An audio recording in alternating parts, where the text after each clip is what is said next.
रचना जी, हिंदुस्तान जो है संविधान से चलता है। ये हर व्यक्ति कहता है, मैं भी हुँ, कहता हूँ, भुवन जी भी कहते हैं, नाजिम जी भी कहते हैं और महन जी भी कहते हैं, आप भी हुँ, कहती हैं। हुँ। तो संविधान की उन धाराओं को मानने में क्या बुराई है? अगर न्यायिक व्यवस्था में कोई चीज जा रही है तो संविधान में तो किसी को रोका नहीं है कि आपकी आजादी, ऐसा आप अपने हक के लिए, हुकूक के लिए न्यायालय की शरण में जा सकते हैं। अब उसमें ये लोग नहीं जा रहे हैं, ये लोग पर्याप्त सिक्योरिटी फोर्स वहाँ पे भी डिप्लॉय करके रखे, वहाँ पे भी पीएससी डिप्लॉयड है और लोकल पुलिस डिप्लॉयड है, वहाँ पे वरिष्ठ अधिकारी भी वहाँ मौजूद है, कोर्ट परिसर की भी ड्यूटियाँ डिप्लॉय करके रखे। कितने सेंसिटिव पॉइंट्स आप लोगों के द्वारा सर चिन्हित किए गए हैं और क्या पुख्ता इंतजाम है हर जगह, क्योंकि कहा जा रहा है नकासा और उसके आसपास का क्षेत्र भी काफी सेंसिटिव है ये पूरी शहर में मोर देन 50 पॉइंट में हम लोगों ने आइडेंटिफाई की ड्यूटियां लगी, पर्याप्त फोर्स डिप्लॉय की है। इस पे हर पॉइंट में बैरिकेडिंग के साथ हम लोग निगरानी प्लस हमारा वरिष्ठ अधिकारी सब फोर्स अलर्ट है। इसके हमारा जैसे ये प्रिकॉशनरी मेजर है, जो इनकेस कोई आदमी के मन में कुछ है, उपद्रववादी वगैरह उन लोगों ने कुछ तो कोशिश करी, उनका एक मैसेज देने के लिए फोर्स है। बाकी सामान्य लोग के लिए उनका सुरक्षा के लिए लेके हम लोग, इसलिए कोई दिक्कत नहीं है। आज पूरी शांति से ये आज का हम लोग कराना हमारा टारगेट है। अभी तक अच्छा है, सभी दुकान भी खुल रहे, लोग भी मूवमेंट में कर रहे हैं, सभी लोग हमसे बात भी कर, कोई दिक्कत नहीं होगा। महिला पुलिस फोर्स। ये संभल के ताजा हालात को लेकर अधिकारी निगरानी बनाए हुए हैं और उन्हीं में से अधिकारी ये बता रहे थे कि कैसे हमने चप्पे चप्पे पर निगरानी बनाई हुई है। आज जुमा है, सेंसिटिव आज चीजें ना हो और किसी भी तरीके से अप्रिय घटना ना हो, इसको लेकर इंतजाम है। अश्विनी जी, आप अपनी बात पूरी कर लीजिए और साथ ही साथ अपनी बातों में, चूंकि आपने संविधान का, कानून का जिक्र किया, 1991 वर्शिप एक्ट का भी जिक्र कीजिएगा इसमें प्लीज।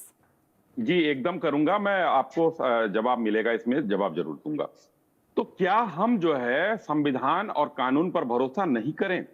अगर हर व्यक्ति को अपना अधिकार है कि अपनी बात को, अपने अधिकार को लेकर न्यायालय तक जाए, अब न्यायालय क्या फैसला करता है, क्या सबूत मिलती है, उसके अनुपालन में हमको कम से कम शांति रखना चाहिए। और दूसरी बात, आपने अभी सबसे सवाल उठाया, महंगाई है, बेरोजगारी है, सरकार इसके लिए काम कर रही है, इसमें सरकार का कोई इन्वॉल्वमेंट नहीं है। ये जो भी व्यक्ति गया है वो सरकार का नहीं है, हिंदुस्तान का नागरिक है। अगर उसको लगता है कि यहाँ पर हरिहर मंदिर था, आक्रांताओं ने तोड़कर बनाया था, तो वो विष्णु जी गए हैं वहां, और विष्णु जी के जाने के बाद हमको इंतजार वहां देखना चाहिए कि सर्वे होगा, सर्वे में क्या आएगा। तीसरी बात मैं कहना चाहता हूँ, अश्विनी जी, मैं मान लेती हूँ, एक मिनट, हालांकि कोर्ट में मामला है, लेकिन मैं मान लेती हूँ कि सर्वे हुआ, सर्वे में ये साफ हो गया कि यहाँ पर हरिहर मंदिर था।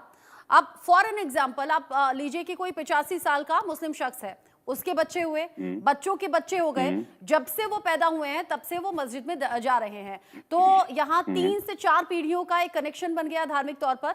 आज उनके सामने अगर ये आए कि यहाँ हिंदू मंदिर था, अब इसे तोड़ा जाएगा, अब मंदिर बनाया जाएगा, क्या ये लोगों की भावनाएं आहत करने जैसा नहीं है? और क्या आज के वक्त में जब हर देश आगे बढ़ने की सोच रहा है, हम पिछली चीजों को लेकर अगर आज लड़ेंगे तो क्या ये ठीक है? और 1991 का वर्शिप एक्ट क्या कहता था? उसमें राम मंदिर को एक्सेप्शन केस माना गया। सुनिए ना, उसमें राम मंदिर को एक्सेप्शन केस माना गया और कहा कि यथास्थिति बनी रहेगी देश में, जहां जो इमारत है, जो धार्मिक स्थल है। फिर क्यों ये रह रहकर चीजें सामने आ रही हैं? देखिए, आपके सवाल का दो जवाब है। एक तो मैं इसका एक उदाहरण के साथ जवाब देना चाहूंगा कि अगर मान लीजिए कि मैं अपना पैतृक निवास गांव छोड़कर शहर में रहता हूं और मुझे 100 साल के बाद कोई वहां पर सरकारी काम हो रहा है, सड़क निकल रही है, कोई बात हो रही है, अचानक मेरे यहाँ नोटिस आती है कि आपका इतना जमीन जो है यहाँ पर है, जो मुझे नहीं पता है। मुझे था कि हाँ मेरी गांव में जमीन रही होगी, तो क्या हम जमीन अपनी छोड़ देंगे?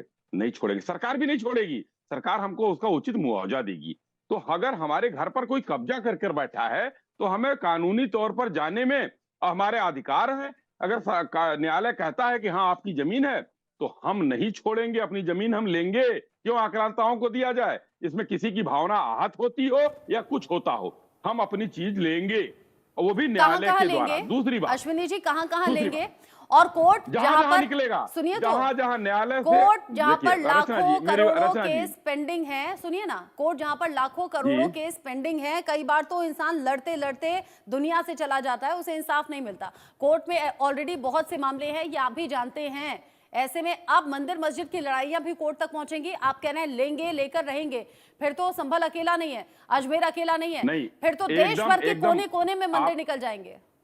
एकदम मेरी बात थोड़ा सा सुन लीजिए। जब ये लोग नारे लगाते थे कि हर घर से अफजल निकलेगा, तो जहां जहां मंदिर निकलेगा हम लेकर रहेंगे, वो भी न्यायालय के शरण से। इन लोगों की तरह पत्थर चलाकर नहीं। वर्शिप एक्ट पर मैं बात करना चाहता हूं, आपने सवाल पूछा और टेक्निकल चीज है ये। हाँ। वर्शिप एक्ट पर जो बात आई थी 1991 वर्शिप एक्ट में, उसमें 2020 में माननीय सुप्रीम कोर्ट की क्या टिप्पणी थी? सर्वे पर कोई रोक नहीं है, उसके चरित्र को न बिगाड़ा जाए, ये है वर्शिप एक्ट में। तो सर्वे क्यों नहीं होने दे रहे हैं? चरित्र तो बाद की चीज है। अगर कोई यहां बैठा हुआ मेरा भाई, मेरा साथी या आपका पीसीआर या आप हमको दिखा दें कि वर्शिप एक्ट में लिखा हुआ है कि सर्वे पर भी रोक रहेगी या खोजने पर रहेगी, तो मैं अभी अपनी बात को वापस ले फिर लूंगा। तो देश में एक नई सी लेकिन बहस चल 2020 जाएगी। में टिप्पणी आई थी। फिर तो देश में एक नई सी बहस चल जाएगी। और आप ही की इसी बात पर हाजी निजाम खान कुछ कहना चाह रहे हैं, बोलिए।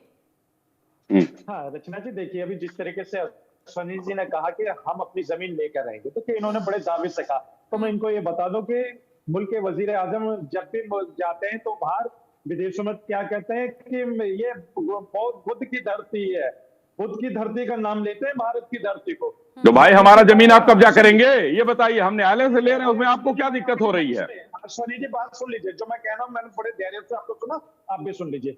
मैं ये कहता हूँ कि जब मुल्क के वजीर आजम कहते हैं कि बुद्ध की धरती है, तो जब यहाँ पर अगर सर्वे होगा तो बुद्ध की धरती पे कितने बुद्ध के मंदिरों को तोड़कर नए मंदिरों का निर्माण किया गया, वो सारे तथ्य सामने आएंगे। आप चिंता मत कीजिए, इतिहास हमेशा दोहराया जाता है। आज आप मस्जिदों के नीचे मंदिर तलाश कर रहे हैं, एक वक्त आएगा कि मंदिर के नीचे मंदिर तलाश करा जाएगा, और आने वाले 100 साल 200 साल 300 साल फिर किताबें आएंगी, उन किताबों में ये होगा कि हाँ देखिए यहाँ पर पूरे मस्जिद थी, वहां पर मस्जिद को हटाकर मंदिर बनाए गए। ये तो प्रक्रिया चलती रहेगी। बस यही काम बाकी रह गया है। बस यही काम बाकी रह गया है। मैं तो कह रही हूँ बस यही काम बाकी रह गया है देश में, और सारे मसले साइड हो गए हैं, बस यही एक काम बाकी रह गया है। महंत शुभम गिरी जी, साधु संत ऐसे होते हैं जो बड़े शांत स्वभाव के होते हैं,